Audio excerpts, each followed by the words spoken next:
Pendidikan adalah proses pertumbuhan dan perkembangan individu yang berkelanjutan, di mana individu memperoleh pengetahuan baru, keterampilan, dan nilai-nilai yang membentuk karakternya.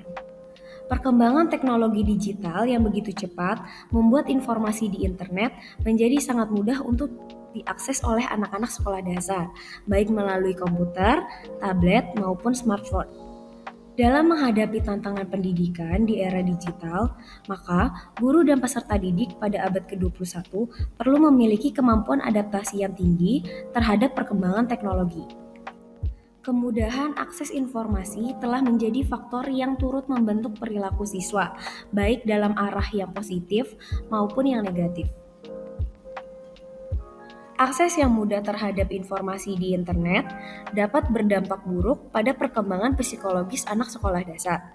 Paparan konten yang tidak pantas dapat mengganggu perkembangan kognitif dan emosional mereka, serta mendorong perilaku menyimpang. Berikut merupakan beberapa contoh dari dampak positif era digital bagi peserta didik. Yang pertama, akses informasi yang lebih mudah. Yang kedua, inovasi dalam pembelajaran. Yang ketiga, peningkatan keterampilan komunikasi dan kolaborasi. Dan yang terakhir, kreativitas dan inovasi.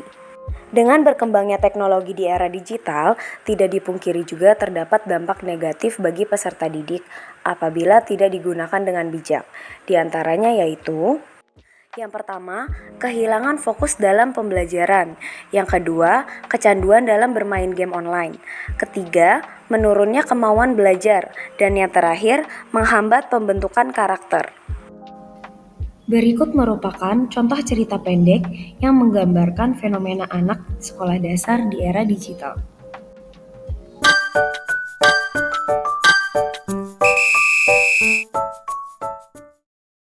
Adit merupakan seorang anak yang duduk di kelas 5 SD. Sejak diperkenalkan dengan gadget oleh orang tuanya, hidupnya menjadi berubah. Awalnya, Adit menggunakan tablet untuk belajar dan bermain game edukatif. Namun, seiringnya waktu, ia mulai menghabiskan berjam-jam setiap hari menonton video dan bermain game online. Setiap pagi, Adit lebih sering memilih untuk bangun terlambat dan langsung membuka gadgetnya daripada bersiap-siap untuk sekolah. Bahkan, Adit seringkali lebih fokus menonton video lucu di YouTube saat makan bersama keluarga. Ketika di sekolah, perhatian Adit terpecah. Ia sulit fokus pada pembelajaran dan lebih sering melamun memikirkan game yang ingin ia mainkan setelah pulang sekolah. Lama-kelamaan, teman-teman Adit mulai menjauh. Mereka merasa Adit lebih memilih gadgetnya daripada berinteraksi dengan mereka. Dari cerita Adit tersebut, kita dapat melihat gambaran nyata dampak buruk psikologis dari fenomena anak sekolah dasar di era digital. Kecanduan gadget dapat merubah perilaku anak, mengganggu kesehatan mental mereka, dan merusak hubungan sosial yang penting bagi perkembangan mereka. Sehingga penting bagi orang tua untuk aktif terlibat dalam kehidupan digital anak-anak mereka, agar dapat membimbing mereka menuju penggunaan teknologi yang lebih sehat dan seimbang.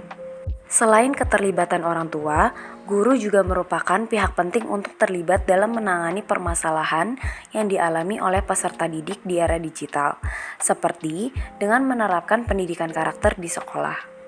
Pendidikan karakter merupakan fondasi penting dalam membangun generasi muda yang berkualitas. Mereka adalah aset berharga bagi kemajuan bangsa.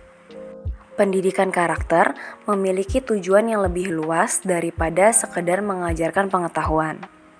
Tujuan utamanya adalah untuk membentuk karakter siswa agar mampu membedakan antara yang baik dan buruk, memiliki empati terhadap sesama, serta mampu berkontribusi positif bagi lingkungan sekitar. Dengan demikian, diharapkan siswa dapat tumbuh menjadi individu yang mandiri, bertanggung jawab, dan memiliki integritas yang tinggi. Guru dapat menanamkan pendidikan karakter pada anak usia sekolah dasar di era digital, di antaranya yaitu dengan memberikan contoh yang baik, mengajarkan sopan santun, mengajarkan kepemimpinan, mengajarkan akhlak, dan menjalin hubungan baik dengan siswa. Selain itu, guru juga dapat bekerja sama dengan komite sekolah dan masyarakat untuk menyusun kegiatan yang dapat mendukung penanaman karakter yang baik pada peserta didik. Dari penjelasan yang telah dipaparkan, maka dapat disimpulkan bahwa meskipun era digital membawa banyak peluang untuk pembelajaran, namun tantangan yang ada harus diatasi agar dapat memanfaatkan teknologi secara optimal untuk perkembangan peserta didik.